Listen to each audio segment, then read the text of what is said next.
To another one of my NSA colleagues, Hayat. Thank The panel you. is yours. Thank you very much. Can everyone hear me okay? Is this on? Yes. Okay, good afternoon, everyone. Thank you for inviting me. Mary, thank you for inviting me to be a moderator on this esteemed panel. We have Kevin Gentzler, who will present first, and David Cotter, who will follow. Each of them will have about 15 minutes, and then we'll open it up to Q&A. The topic of discussion is genocide studies, which, of course, is still, unfortunately, very relevant in the 21st century. Gentlemen? Thank you for the introduction. Thanks, Mary, for inviting me out here, and David as well. We're both excited to be here. I tell you, every time I come to one of these, I always feel way unprepared or not at the right level, I guess, would be what I'm thinking of. But it's been really a pleasure listening to you all speak today, and I've learned a lot.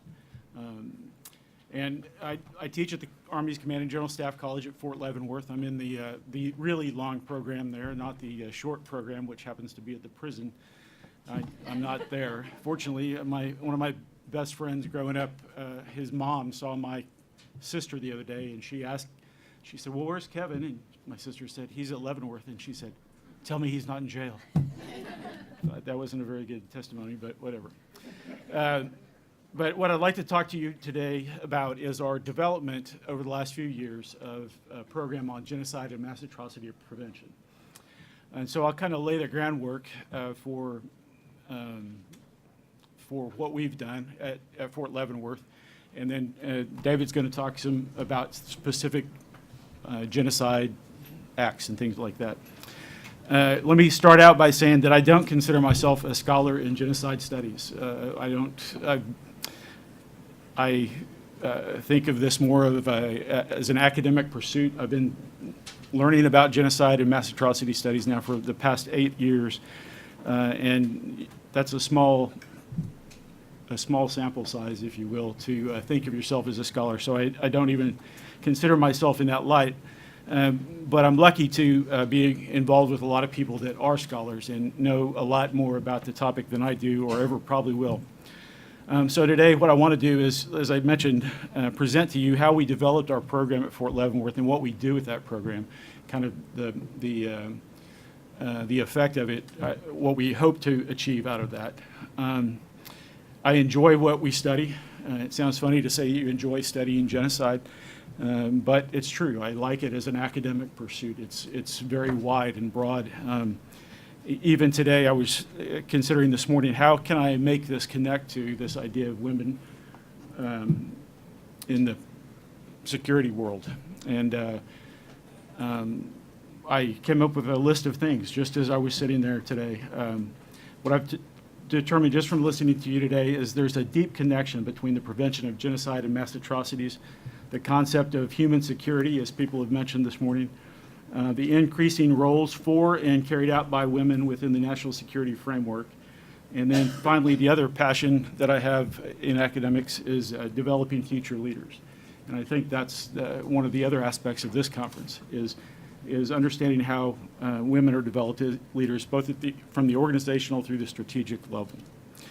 You may be asking yourself, why do I want to sit here and listen to a U.S. Army guy talk about genocide and mass atrocity prevention? After all, aren't you in the atrocity business? But that's not true. Hopefully you don't have that paradigm. I'm sure most of you don't.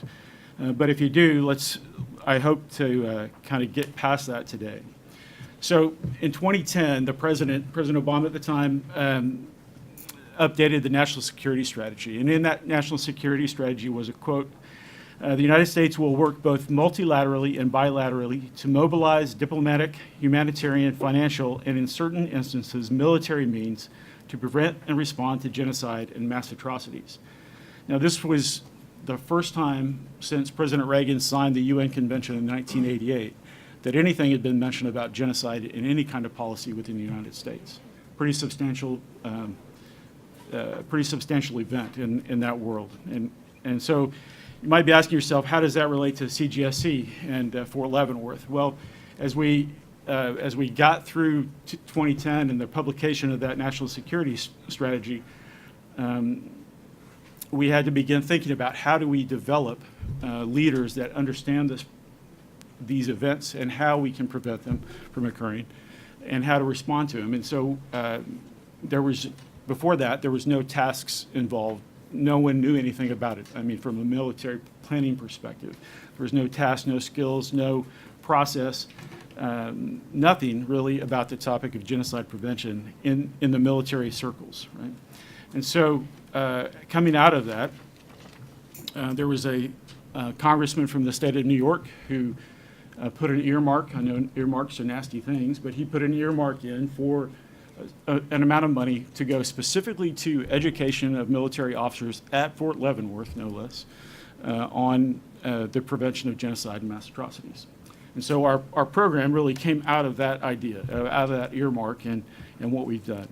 There was also a presidential study directive, PSD 10, which ended up establishing the Atrocities Prevention Board. The purpose of that PSD was preventing mass atrocities and genocide as a core national security interest and a core moral responsibility of the United States. So the combination of the PSD, the statement in the national security strategy, and the money that came with the earmark led us to try to be part of what the Atrocity Prevention Board decided to, the Atrocities Prevention Board led to, which was identifying new tools or capabilities that might be required, identifying how we can better support and train our foreign and armed services, development professionals, and build the capacity of key regional allies and partners in order to be better prepared to prevent and respond to mass atrocities or to genocide. And that's straight out of PSD 10. So we've got this money, we've got this mandate now to conduct education at the Commanding General Staff College on the prevention of genocide and mass atrocities. So what do? There's an organization based out of New York named the Auschwitz Institute for the Prevention of Genocide, or Genocide. yeah, for the prevention of genocide, right, AIPR. And they worked alongside of us to conduct a number of different seminars for our students. We started out, though, because of this lack of knowledge about the topic, we started out with a faculty seminar in the summer of 2010. We took 40 instructors from CGSC, the War College, PKSOI, West Point, and a number of other organizations over to Auschwitz, and we spent a week there developing or going through really a program on education for mass atrocity and genocide prevention. And then after we got the faculty somewhat trained up, we began taking student trips over to Auschwitz. Those were fantastic trips, but you can imagine that they were very expensive. We were taking on average 16 to 20 students at a time, taking them all the way to Poland, spending a week in Poland. It got very, very pricey very quickly. And in a time of austerity in 2012, that money dried up. And so we had to come up with another way to meet our ongoing requirements. What we did was we developed a number of standalone electives that each had a little piece of genocide or mass atrocity prevention kind of curriculum embedded in them, except for two. One was the history of genocide from just a straight history course. And then we had one that dealt with development of perpetrators, bystanders, and victims. Those were the two that were core to everything else, and everything else kind of plugged into that. And that worked pretty well until we had instructors that were leaving and retiring. And so what we did was I got together with another group of instructors at CGSC that enjoyed this topic or were fascinated by it, however you want to look at it. And we began to develop a more intensive an elective for our students that would keep our students together in the elective every day for 4.5 weeks, which is our elective period. And we could focus then on the topic in a bigger way. And it really has allowed us to develop a passion for the topic within those students that take that elective. And it's allowed us also to have them do better research and longer term research than they were able to do in the other courses. And That has changed every year that we've done that. We've been doing that since 2013 now, I think was the first year we did that. It's changed some every year based on the people that we have at the school, based on the student load, other things. But we do that in conjunction with the Holocaust Museum in DC. We go to the Holocaust Museum for a week, and they bring in a number of people from around the national security world for us to hear from and to interact with, and the students to interact with. It's a great opportunity for our students to learn from people that are actually on the ground doing prevention type work in lots of different areas. In fact, one of the ladies that works at the museum, Rebecca Erbelding, just published a book recently, and she was talking to the students about her book coming out this past year when we went, this past April when we went to the museum. Great opportunity for them to understand what somebody who's doing current research really, how they really do that and what's going on. It was a fascinating time for them. So we've had all these different opportunities, different types of classes as we've gone through. We've been focused in all of that. We generally focus on U.S. military officers because that's how we started. However, this year, I'm most proud of this, I think. We actually put together a course for international military students. And that allowed us to get a small group of people that wanted to know about this topic and how to prevent it in their own countries, perhaps, or neighboring countries, to allow them time to think about these ideas and the things that are involved in it. Along the way, we've increased faculty involvement and expertise. We've conducted a conference on genocide and mass atrocity prevention from an ethics point of view. It's an ethics conference with a genocide slant, so to speak. And we've done lots of other things. It's been a really, it seems like it's been going on forever now, but it hasn't been, and it's always right on the chopping block, right? Because, it's not tactical, it's not operational, it's not the current, whatever the current crisis is, but it's something that we have to think about because, as Hayat mentioned, right, it's an ongoing problem. Still in the 21st century, we have to deal with this idea of genocide or mass atrocities. This year, in particular, I was very happy to have to be on a committee, master's committee for one of my students who is from Rwanda, and she's an infantry officer in the Rwandan Defense Force. Very sharp. She's a captain.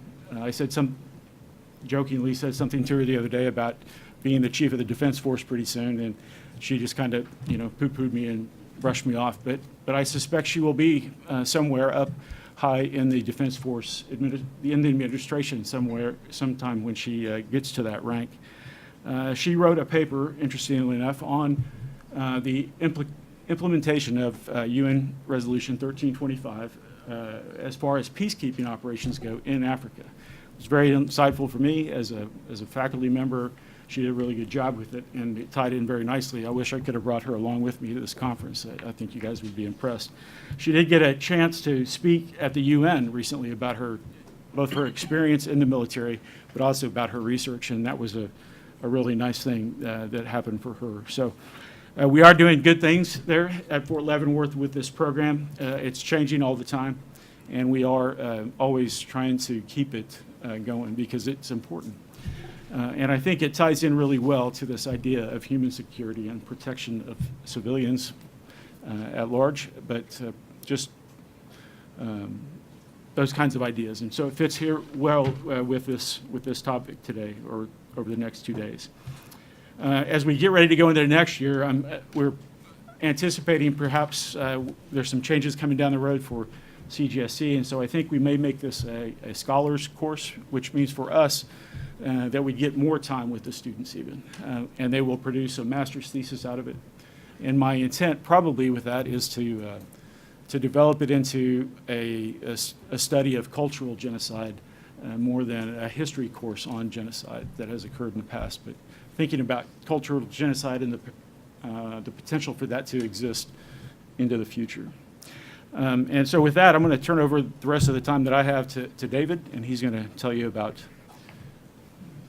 genocide and sexual violence. Thank you, Kevin.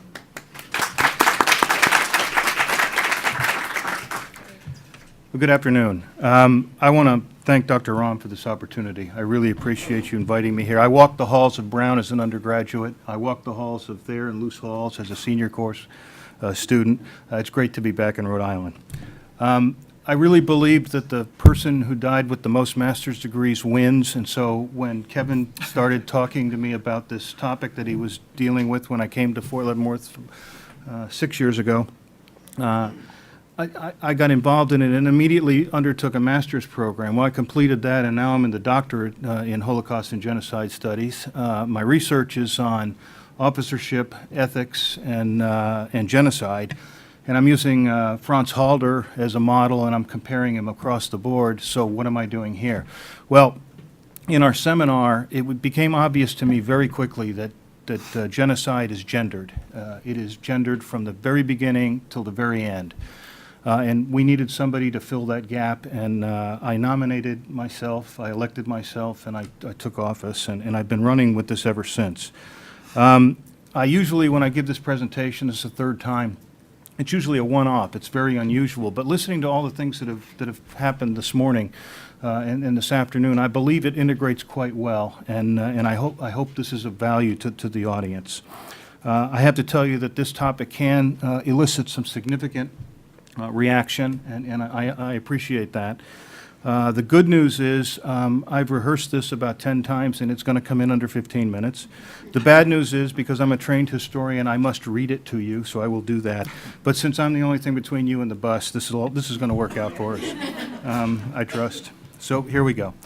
The professional military education of mid-career officers at the United States Army Command and General Staff College includes instruction and discussions on tactics, operational art, logistics, history, and other topics. A key element that runs through our course is the law of land warfare, that is, the ethics of war. And for a select number of students, intense study of genocide, ethnic cleansing, mass atrocity in the modern world. Mass atrocity and ethnic cleansing are growth industries with significant events ongoing today in Myanmar, Sudan, the DRC, the Uyghurs in China, and others, and of particular interest to the U.S. military, the Yazidis in Iraq, where U.S. forces are currently operating.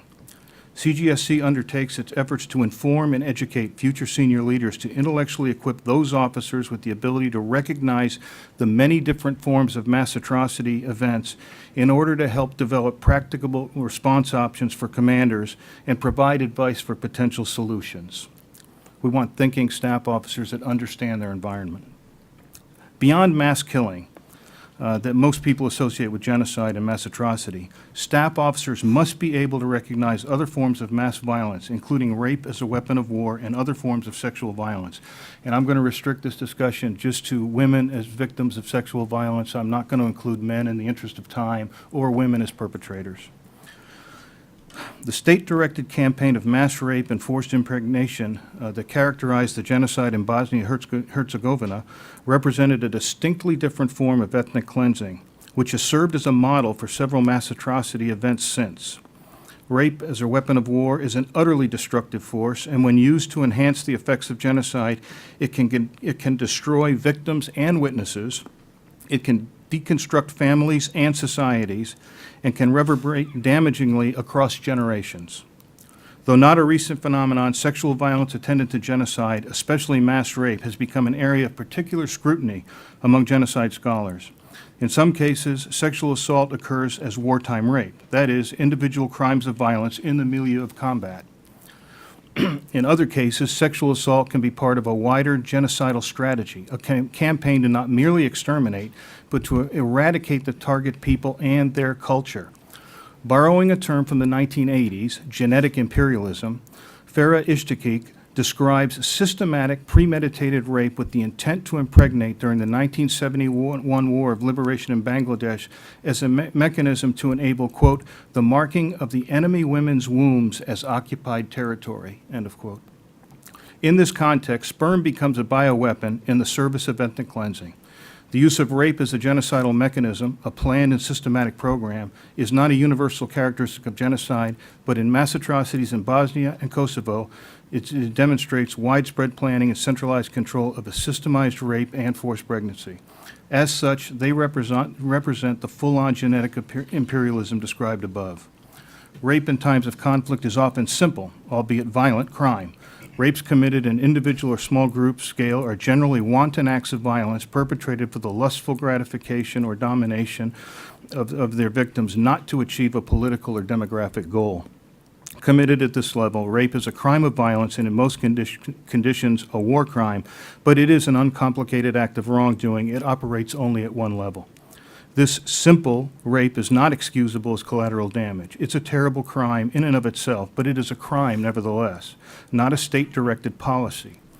Further down the spectrum of malice are so-called evil rapes. Evil rapes are those that are committed not to satisfy a lustful need, but to inflict deep and lasting harm to the victim and the people to whom the victim belongs. They are motivated by a desire to shatter the dignity of the people. Evil rape is often perpetrated in public for maximum shaming effect. Evil rape can be individual or group events and are energized by hate. Writ large, evil rape perpetrated by a government as a premeditated state-directed program represents the most extreme and a most destructive form of sexual violence. Rape becomes weaponized when used as a tool of the state, as happened in the case of the Bosnian genocide, in which the Serbs and the Bosnian Serbs used a centrally directed and systematic campaign of rape to harm the people far beyond the wounds of the attack. During the war in Bosnia, the Serbs used rape as a means of implementing ethnic cleansing. As Tito's Yugoslavia disintegrated, long-suppressed nationalist feelings came to a boil, as Serbs, Croats, Albanian, and Bosnian Muslims each tried to carve out identities separate from the Yugoslavian identity under which they had all coexisted under Tito's firm hand. The nationalist fervor became particularly acute in the Serbian population, both in the new Serbian state and in Bosnia-Herzegovina. Violence attended many of the nationalist movements, but fueled by the rabid rhetoric of Slobodan Milosevic and others, Serbs throughout the Balkans armed themselves and began to ethnically cleanse the areas they believed to be theirs by historical birthright. And that included eradicating all Muslims from the Bosnian regions considered historically Serbian, the most well-known examples being Vojvodina and Kosovo. The Serbs targeted all Muslim men for murder, and like the Nazis before them, focused first on the intellectuals, professionals, and political leaders. Further, in the eyes of the Serbs, the Bosnian Muslim men were seen as the source of ethnic identity, and that identity had to be cleansed from the land. A different fate awaited most Bosnian Muslim women because they were seen as assimilable. The International Criminal Tribunal for Yugoslavia estimates that tens of thousands of girls and women were raped in the course of the war, most of them Muslim. Camps especially designed for mass rape activities and long-term incarceration for pregnant victims were established. That the rape campaign targeted the Muslims was systematically and centrally directed by the government seems apparent based on the cumulative evidence available. Among the indicators of the involvement of the state is the sameness of the detention camps. It's no coincidence that the design of the multiple detention and rape camps was nearly identical. Additionally, rapes occurred across the breadth of Bosnia, and many of the areas were separated by areas outside of Serbian control. Despite the isolation caused by the separation, the programmatic rapes in the non-contiguous areas had strikingly common traits. That is, gang rapes and the targeting of upper-class women for impregnation. Additionally, the preponderance of the rapes were coincident with fighting. During periods in which the region experienced heavy combat, the incidents of rape were significantly higher, and gang rape was commonplace. The detention camps were places of double consequence for the rape victims. In the first place, the camps were the sites of repeated and violent rapes of captive groups of women. There was no escape, and death was a frequent end for the victims. Those who survived and were successfully impregnated were kept incarcerated throughout the gestation term to ensure that the pregnancy was not terminated, and thereby seeding the land with little Serbs. The intention of the Serbs then was to remove the Muslim influence entirely, whether by extermination, displacement, or biologically diluting the Muslim ethnic presence through forced breeding. In the final analysis, the campaign of rape and pregnancies that ensued in Bosnia and Herzegovina serves as an example of politically motivated, state-directed sexual violence employed to achieve specific demographic and political goals. The Bosnian genocide serves as a watershed event in the annals of genocide because it and the nearly contemporaneous Rwandan genocide served as the events that galvanized international awareness of systemized rape. Genocidal rape, and more recently called war rape, as differentiated from rape in a time of war, and to codify genocidal rape as a crime against humanity. which of course elevated that crime in the hierarchy of offenses beyond merely a war crime to a crime against humanity. In an early test of the concept of this legal definition, 3 Bosnian Serb leaders were found guilty of war rape in 2001. In the context of genetic imperialism, the Bosnian genocide is the exemplar of state-directed rape designed to ethnically cleanse the population as a political act, planned, resourced, and directed by the state. In Bosnia, rape as genocide took a different form than that in East Pakistan or Rwanda, and the examples are legion. Bosnia just provides the most well-documented example. The purpose of the Serb and Bosnian Serbs' mass rapes was not merely to drive away and harm the Serbian women, but to rape them repeatedly to ensure they became pregnant. Certainly not all the acts of sexual assault committed during the wars that accompanied the dissolution of Yugoslavia were orchestrated by the state, but much of it was the goal of the mass rape and mass impregnation program to complete the ethnic scouring of Bosnia by undoing permanently the ethnic identity of the Bosnian Muslims comprised. It was rape unto death, rape as massacre, rape to kill, and rape to make the victims wish they were dead. But it was also rape to shatter the society and destroy the people.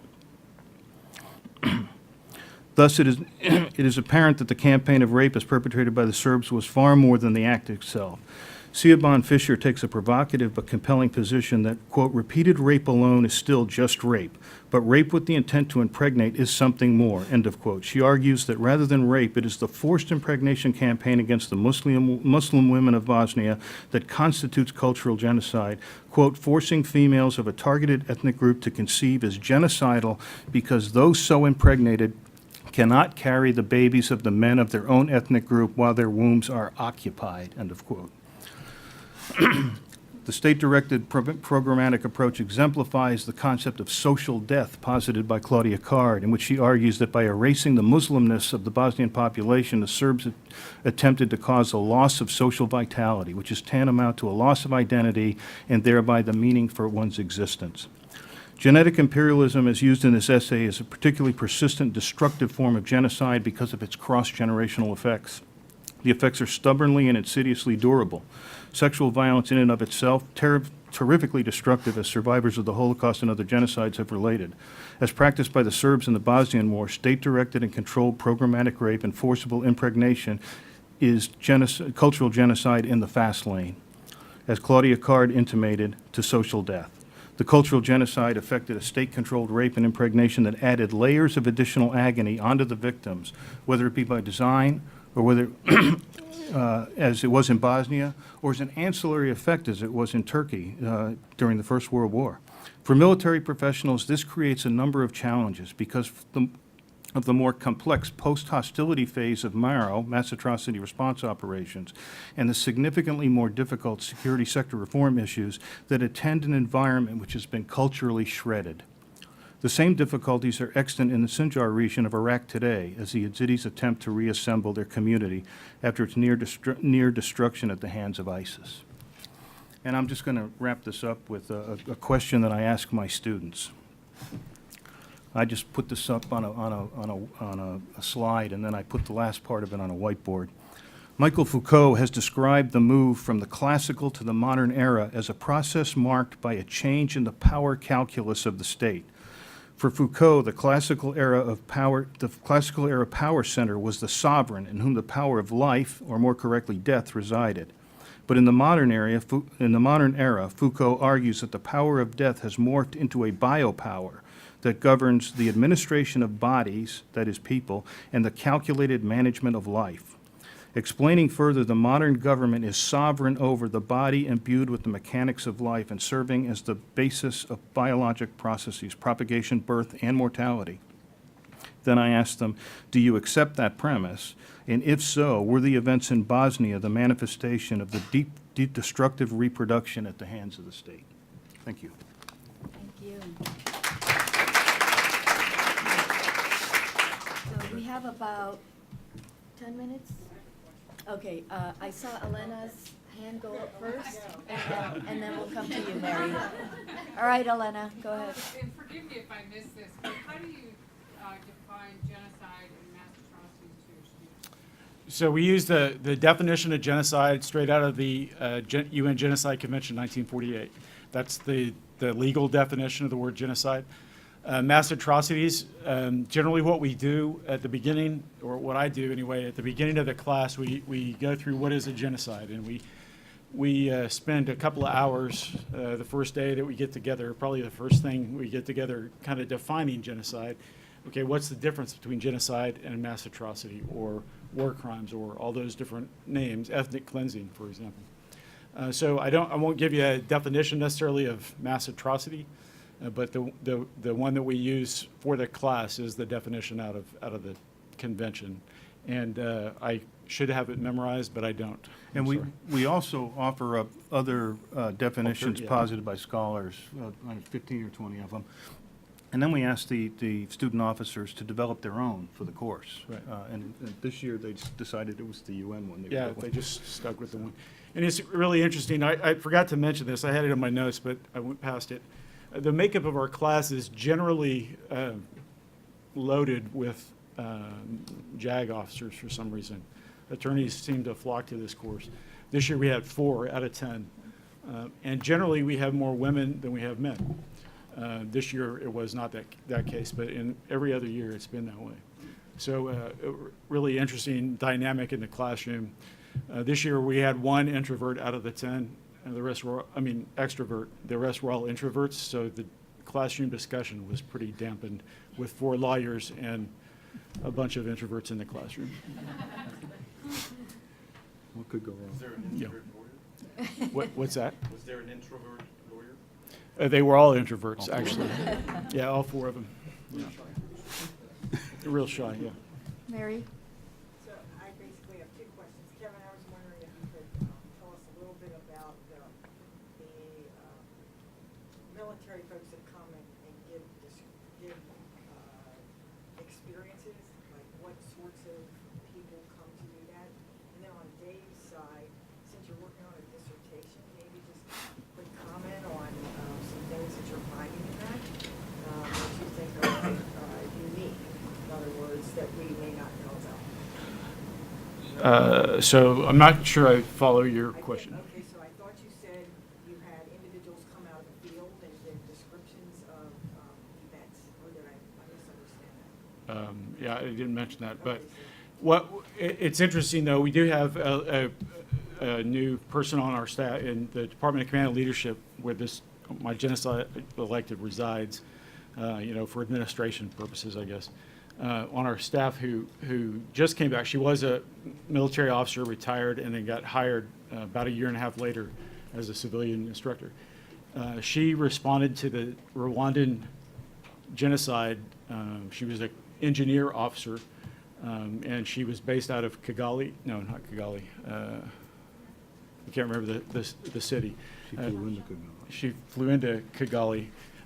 She was on the other side of the border, but one of her tasks was to take her platoon at the time. She was a lieutenant, and clear the road with a bulldozer, right, of dead bodies. And they elected not to do that at the last minute, so she didn't have to put her soldiers through that. But she's got some interesting perspectives. We do get a chance to speak with a survivor while we're at the Holocaust Museum, which is very informative for the students, as you can imagine. Of course, those people are becoming less and less as time goes on, but they are very, very informative, and they've got a really nice program to bring them in and enable them to speak with us. I want to go back to what you were just talking about. The folks that we see genocide, they sometimes don't know it. For example, when you drove from the Alpha Palace to the Green Zone, you would not usually, but you'd frequently see a row of executed people in the middle of the road. They used that median to kill people. And those were generally, usually, almost always Shia. And yet, once you crossed over that big flyover bridge before you got to the Green Zone, you would frequently see folks, only they were Sunnis. And so a lot of our folks have seen that type of thing, and they have that somewhere in their hard drive. And so I think that's what generates some of the interest as well. So. So I know it's a really difficult subject, actually, and I thought about not putting it at the end today, but I think it's such an imperative in today's environment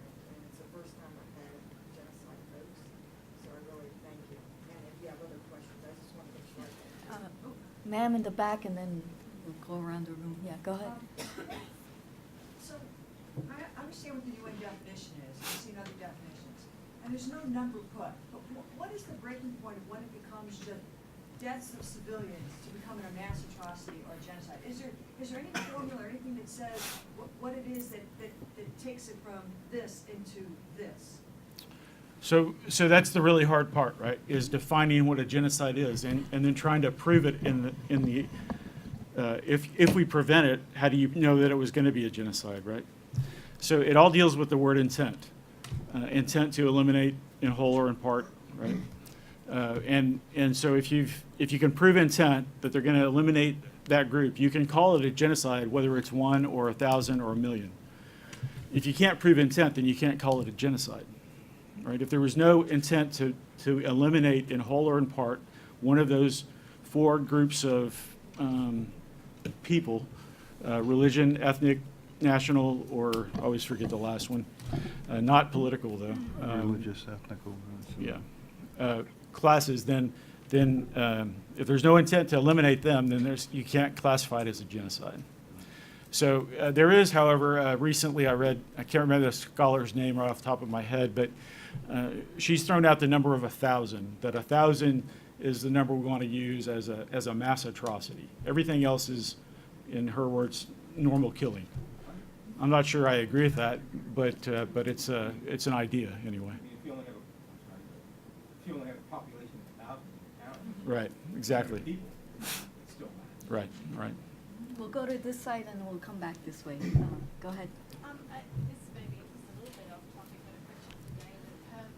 One of the studies looking at rape of men and boys, does it have the same implication? There's an awful lot of that, especially, and again, this is a gender issue, because and genocide is just gendered. You can't have a discussion about genocide without gender. But I cut the men out of this because I just didn't have time. But the bottom line, it's arguably more destructive. They don't. The rape of men it emasculates, it feminizes, and it causes social ostracization. So all those things happen, and at the same time, if the women of the same group have also been raped, he is further delegitimized, especially in the more patriarchal societies. So the sexual assault of men can in fact be have more lasting cultural effects. Interesting, following the Armenian genocide, the amount of resistance there was to letting women back into the local areas as a function of their having been tainted. But there was even more resistance to allowing a man who had allowed his women, mother, sister, wife, all to be harmed. That was an interesting phenomenon that came up. But culturally, very destructive. And if that's what you're trying to do, if you're trying to exterminate a people, it's very, very effective. Yes, ma'am.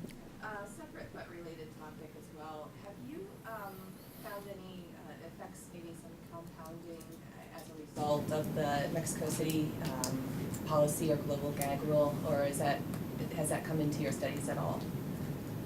Not that I'm aware of. As far as forced pregnancies and whatnot, and disempowering women? No, okay. Let me just make sure, this side, anyone? No? Okay, back here, yes? Okay, I have a couple comments for David. I think your topic is quite illuminating of how intersectional analysis could work in combination with thinking about genocide. And you mentioned quite a few social structures which combine to create a really complex gendered system of violence. You included even class and religion and imperialism, sexuality, culture, and I think that's a really nice, terrible but illuminating example of how intersectional analysis could work in this case. I was particularly struck by evidence of a seemingly patriarchal and heterosexual gendered violence that underscores the Bosnia-Herzegovina case. I was wondering if you were thinking along the same line. Absolutely, and it all depends on which one we're looking at. Different genocides have different ways of dehumanizing people. We're very creative. But the Bosnian one was very heterosexual. It really was. What I found interesting there was digging into the material was understanding that the among the Serbs, they were convinced that ethnicity resided in the woman, and that the women could be assimilated, which of course is another imperialism term. But at the end of the day, that was what they were trying to do. The ones that would they didn't kill, they would try to assimilate. This was very different from other cultures that would not. There was a myth that associated with the Holocaust that because of the racial defilement laws of 1936 that they wouldn't do that yet, but quite a bit of that happened. The convenient thing for the Nazis was they could just kill their victim afterwards, and there goes the evidence. So, as callous as that sounds, it's very different. Men were victims in other societies significantly. So. But again, time is, yeah. No. Okay. I'm told we have to wrap it up, so sorry, Samantha. I know your hand was up. need to. Perhaps we can discuss offline. Thank you all. Please join me again to thank you.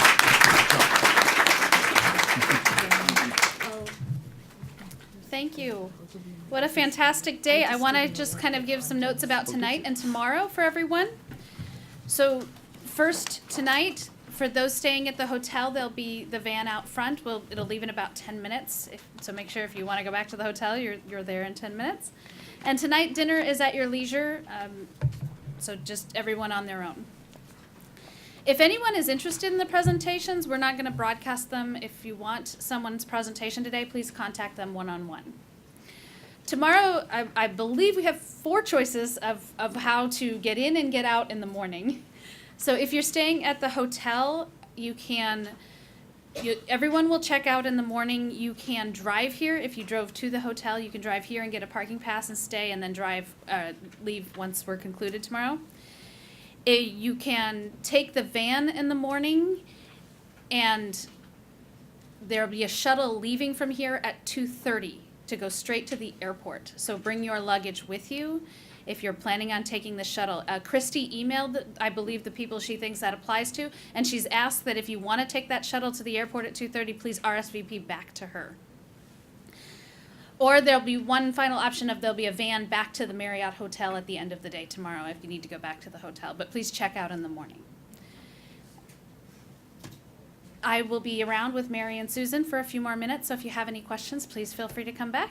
And we hope to see you all in the morning. Thank you, everybody, and congratulations on a wonderful day. Thank you, Mary. Thank you, Susan.